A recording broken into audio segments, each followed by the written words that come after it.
Hello guys, welcome back to the channel. Today we will be seeing how to make YouTube thumbnails. Just like the thumbnails you see here,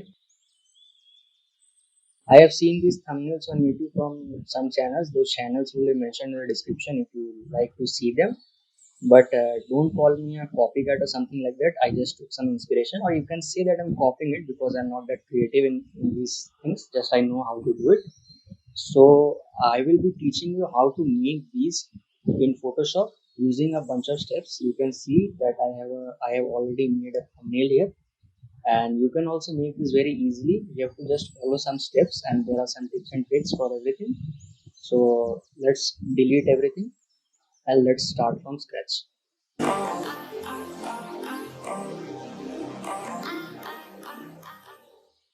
First of all, I will go to File and then I will click on New. Then I will select a dimension which is supported by YouTube, that is 1920 into 1080, and the resolution will be 72 pixels per inch. Please do not select any other size than this. It is 1920 by 1080, and you can also save it. Just type in 1920 and 1080 here. After that, go here and type some name if you want to give, and then just click on Save Preset. Next time, if you want to use that, just from recents, go to Save and you will find it here. See, I have already created YouTube thumbnail preset here, so I will open that. See, here we have the background. So now after this, we will drag and drop the subject to Photoshop. So this is the subject. I downloaded it from Pixels. So now we have to cut this subject out from the background.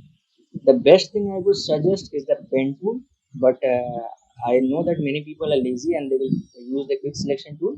I'll show you what problem it creates. I will also use the quick selection tool because I am also lazy. Never mind. So let's select the subject. See, it is easy here. If you are in the later versions of Photoshop, you can directly click on select subject here. Let's try once.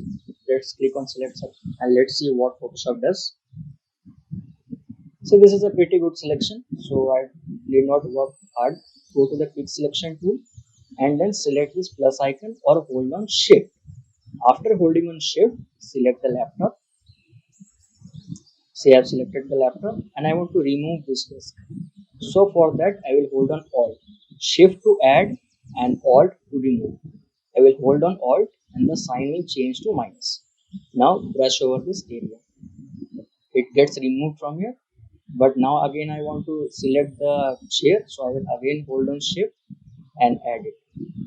See, this is added and this is a pretty good selection. So after this I will click on the layer mask so that it gets separated. This is the layer mask button. I will click on it. See, I have the subject here. This is a pretty good subject, so I will bring it somewhere down so that I hide the jagged areas at the bottom. See, I brought it down and let's keep it little bit like this. See, this is okay, and let's take a black background. I will go to solid color and take a black background. We'll change the background later, but let's take something black now. Now after this, a very important step is that you have to fix the hair. Now if you apply a stroke to this, it will look very bad. Let me show it to you once. I will go here and I will add a stroke. It is having lot of jagged edges, so I will cancel it. Take the brush, take the brush, and I will select a hard round brush. After selecting it, I will go to the layer mask, not the layer mask. I will make it smaller. I am making it smaller by holding on Alt and dragging the left mouse button. See, I am making it smaller. Now I will select the black color. I will select the black color here. I will zoom into the image and then I will paint on the hair to make it smooth. See, I made it smooth here. You can also correct the layer mask in other places like I see here. Now as this is a straight line, just click once here and then hold on shift and then click again here. Click once and hold on shift and click again. This will make a straight line. Let's erase this. So why painting black is removing the stuff? As for the layer mask, black hides and white reveals. If you reveal the layer mask by holding on alt, and clicking on the layer mask, see the white areas are seen and the black areas are hidden. Again, I will hold on Alt and click on the layer mask. So this is the subject. Now we'll add a stroke to the subject. For that, I will double click here. This blank area you can see here, or you can right click and go to blending options. I will come here. That is the stroke. I will click on stroke and then I will increase the stroke as per my liking. See, you can see a lot of jagged edges there. We will try to fix it a little bit, but that is the reason I told to use the pen tool. If you use the pen tool, then it will not have any jagged edges. Let's click on OK. See here, you can see a dot here. Actually, there is a very fine pixel here which you cannot see. You can remove that by taking the brush, black color, just paint it. See, it goes. You can also fix the jagged edges in that way. See, you can paint it here. See, small pixels are here and there. That's why it is becoming jagged. Let's paint. See, there is one more way to fix this a little bit. Let's first correct this area. So this is now good. There is one more way to fix it. Double click on the layer mask and it will open the select subject window. Here you can see the smooth slider. Just increase it a lot and the jagged edges will become little bit smooth. It will not become completely smooth, but it will be okay to work. Now click on OK. So this is what we got. Now if you go to the move tool and if you want to finally adjust it by the arrow keys, you can do that too. Let's bring it to the corner. See, this is okay. Now let's add the other objects. So for that I will add this doggy or dodgy, whatever you call it. Let's bring it here. And the easiest way to mask this out will be go to the object selection tool and select subject 2021. It's quite advanced. So now click on the layer mask and it gets cut out from the background. Now again go to the move tool by clicking on V. V is a shortcut for move tool. Then Control T to open the transform tool and then place it in the position you want. Let's bring it above the subject a little bit. See, this is okay. Now click on the tick mark and again right click on it, go to blending options or double click on the blank area. So I will double click here, go to stroke and I will increase the stroke a little bit. See, this is again having lot of jagged edges. We will again fix that using the select and mask. So let's make it 14. Again double click on the layer mask and smoothen it out. See, the jagged edges gets fixed. Most of the times you won't need the pen tool, but if you want to make some high quality stuff, that time you will be needing the pen tool, but object selection is enough. So next we'll go to the happy face. I'll bring it here, drag and drop. I will move it to the place I want, make it little bit larger. And I will remove this also from the background. So I will do the same thing. I will go to the object selection and select subject. See, the object is selected very nicely. Now I will again click on the layer mask. See, it gets removed from the background. Now I want to apply the same stroke. So no need to double click. Just hold on Alt. Go to stroke here. You will see the stroke here and drag and drop while holding the Alt button. See, it gets copied. No need to go again and again double click and adjust the stroke and all. You can just copy paste that. So this is what you get. See, now they are looking a lot flat. It looks like they are on the same plane. So if you want to add some 3D effect, you can do one thing, that you can go to the happy, double click on it, double click on the happy layer and then go to drop shadow. Just click on drop shadow, then click on drop shadow and then adjust the settings here. So it is adding a subtle shadow here. You can play with it. Let's make it black. See, you can add shadows. You can again do the same thing. You can just copy this drop shadow again to both of them. See, this looks so nice. Here also the shadow can be seen, but as it is a dark background, so it won't be seen properly. So this is okay. Now Now after this, we will add the text. For the text, we'll go to the text tool here, or we'll press on T and click once, and we will type investing in memes. This is the same as the example, so I have chosen the same text here.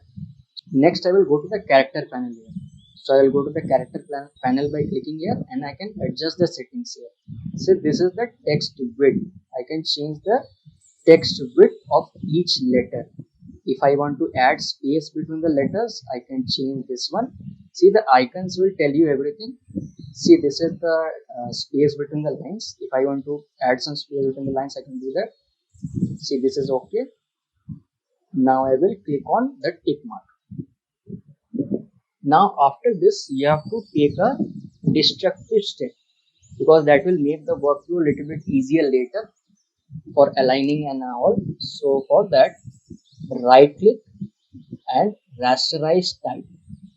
Once you rasterize, you cannot edit it. This is non-editable now. You cannot change the text. So be very sure that what you have written is the final. Just click on it. Now we have the investing in memes as a raster layer. Now select the marquee tool or click on M key. Select over the investing and control shift J. What it will do, it will bring investing to another layer. Means it will cut and paste it to a new layer. Same in memes is in one layer and investing is in one layer. Let's name them investing and let's name it in memes so that you don't get confused. So now to make the box, I will go to the shape tool. This is the shape tool, or you can click on U. Now let's make a rectangle. See, the rectangle is going here and there, so you can hold the space bar and use it to move the tool while drawing. So this is okay. We will keep it somewhat centered. We can fix it later. See, I brought it here, and let's change the fill. See, the fill icon is here. While selecting the shape tool, go to the fill, go to the color picker here. This is the color picker, and then let's sample a gray color. Let's take a gray color. See, this is gray color. This is okay. Next, we'll make the same thing for the in memes.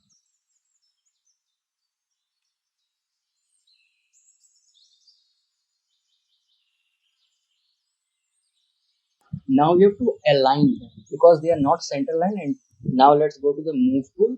Select the rectangle tool here that is behind the in memes, and select the in memes by holding on control. Both of them will be selected. Now in the move tool, you will see these two icons. This is the center align vertically and this is the center align horizontally. As you tap on them, they will be center aligned. Do the same thing for the investing one. Select investing, control click rectangle one, and just see the change here. Look closely there, not on the icons. Look here. See, this is like this, and this is like this. It was a very subtle change, but it is okay to be specific. So this is now done.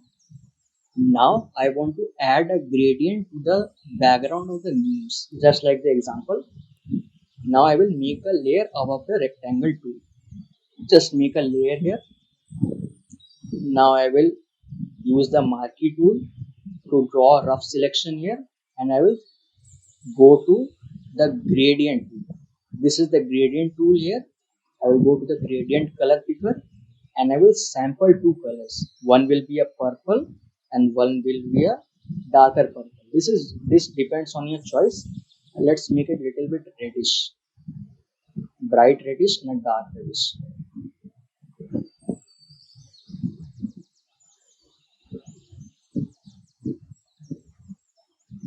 See, let's keep it this way. So this is what I got. Now I will drag over the memes. See, this is the gradient, but this is also leaking out. So I will make a clipping mask so that only it affects the background. So I will hold on Alt, hover between the lines, see the icon changes. Just click once. See, now it will not leak. Now if you want to add any color to it again, For that again you have to control click once so that the selection gets activated. If you don't do that, see what will happen. See everything will be colored. This also looks good.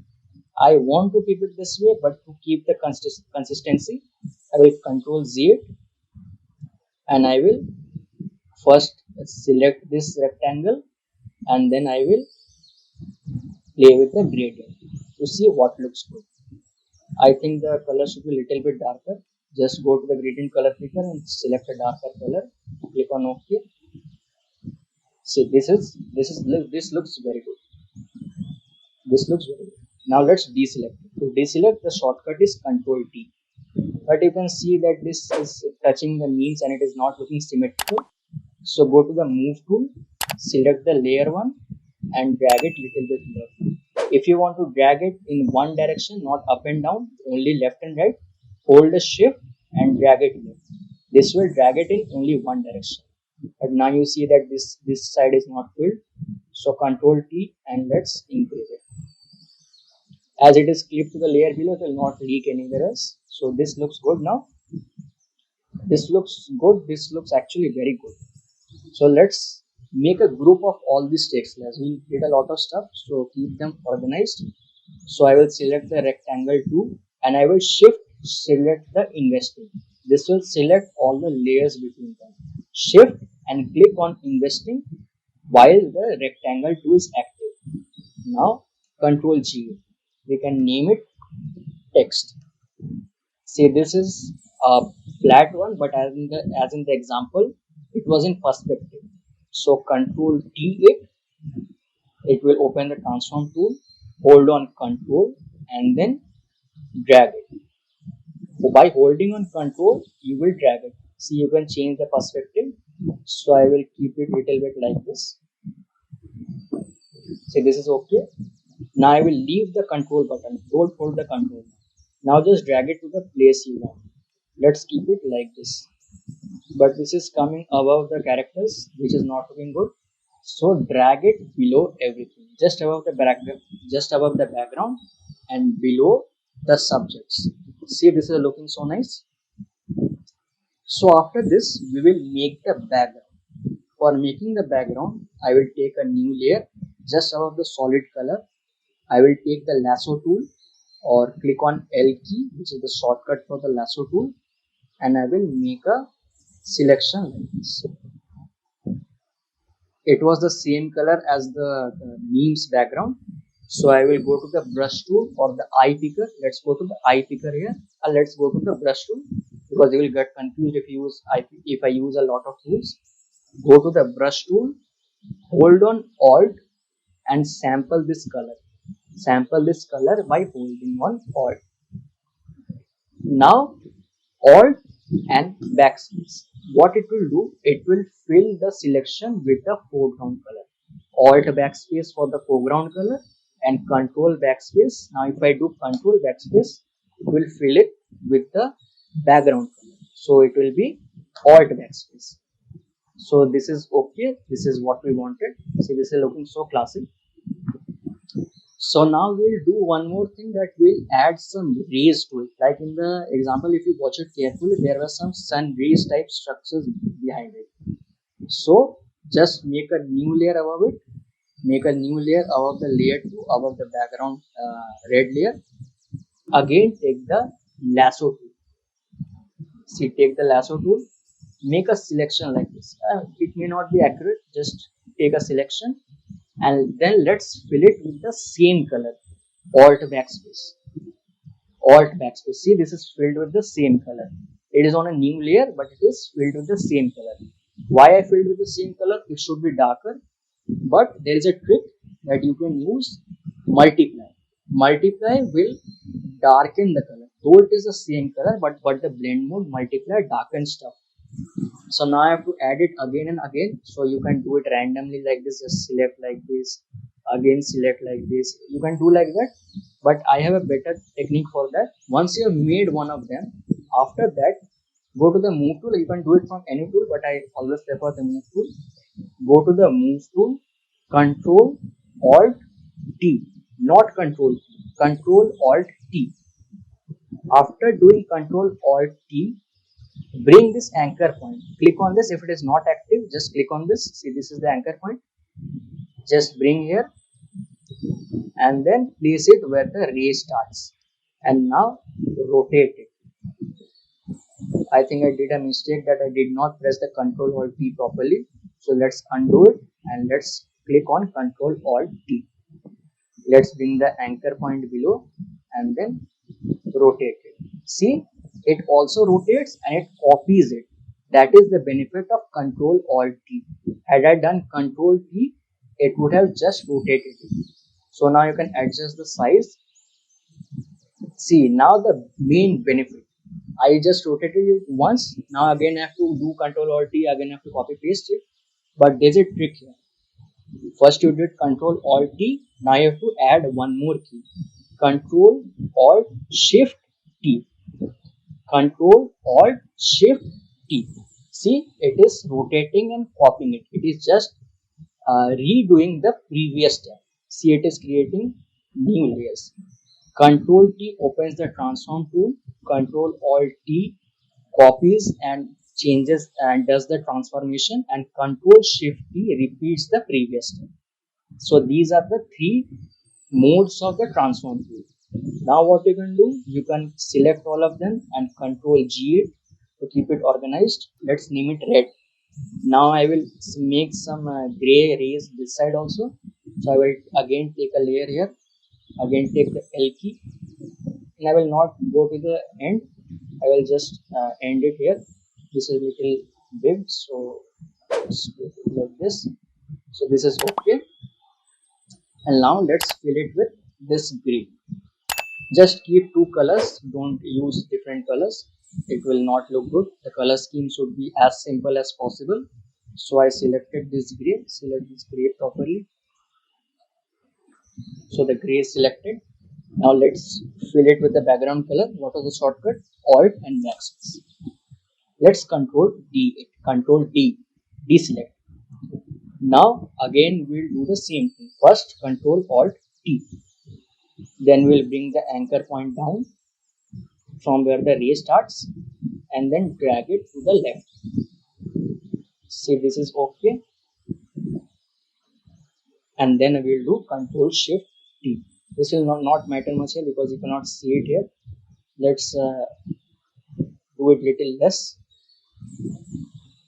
Sorry. First bring the anchor point down and then drag it here.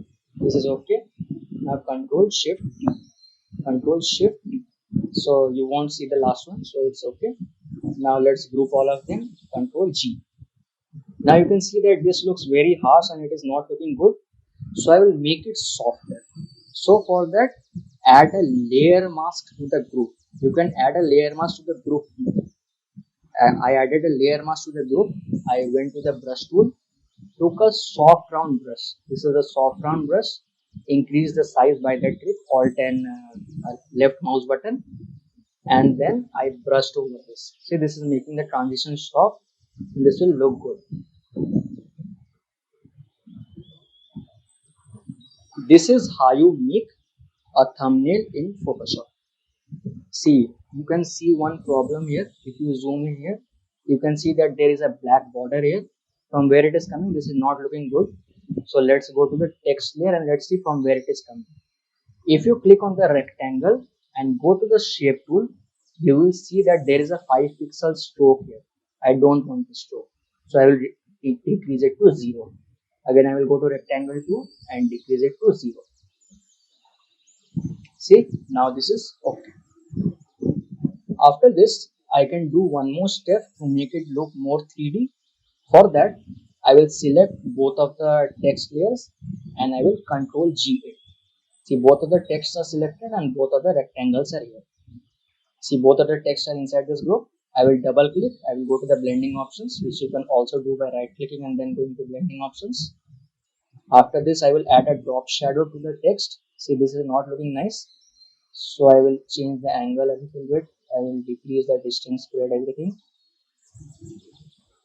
Just play with the settings and you will get a good sweet point.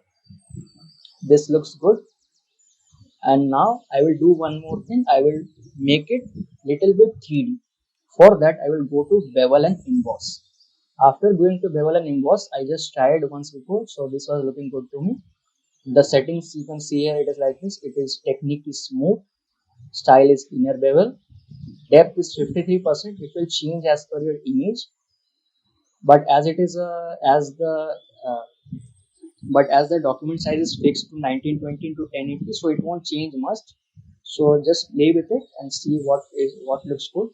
I took it 53. See, you can play with the size. If you change the size too much, it won't look good. So this is looking good. This is looking metallic. Let's try this. This is looking good. But I have to play with some things here. So this is okay. Now let's see the light. See, it's good. And let's decrease the highlights. You can adjust the lighting here. If you play with this, the lighting will be adjusted. You can see the lighting will be adjusted from here. See, this is okay. So you can see the change. So this is the border I got. If you turn this off, this was before and this is after. So this is looking much more classy. Then let's also place it a little bit up. So not looking nice. Yeah, this is okay. I will also increase it a little bit.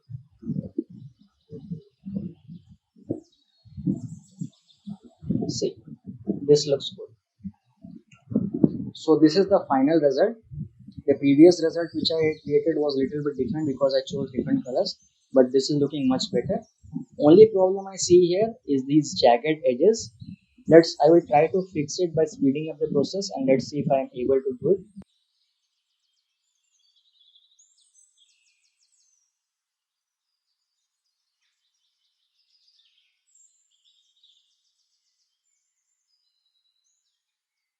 So this is the final result I got.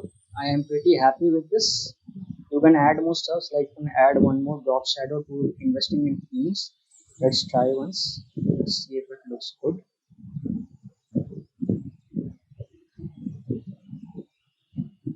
See, this is looking a little bit good. So this is the final result. So this is what you have to do to make a thumbnail. It took a lot of time, but if you practice 15 to 20 minutes, because I have practiced with Photoshop, not much, but I have little bit of practice. So it took me some less time. But if you're doing it for the first time, it will take you some time. But if you practice, it will take much less time. Now, if you're still lazy to make it, even after knowing all the steps, you can contact me on Instagram and I can do some paid commissions for you. The link of my Instagram ID is in the description, so you can contact me there. So that's it for the tutorial. Thanks for watching and good night.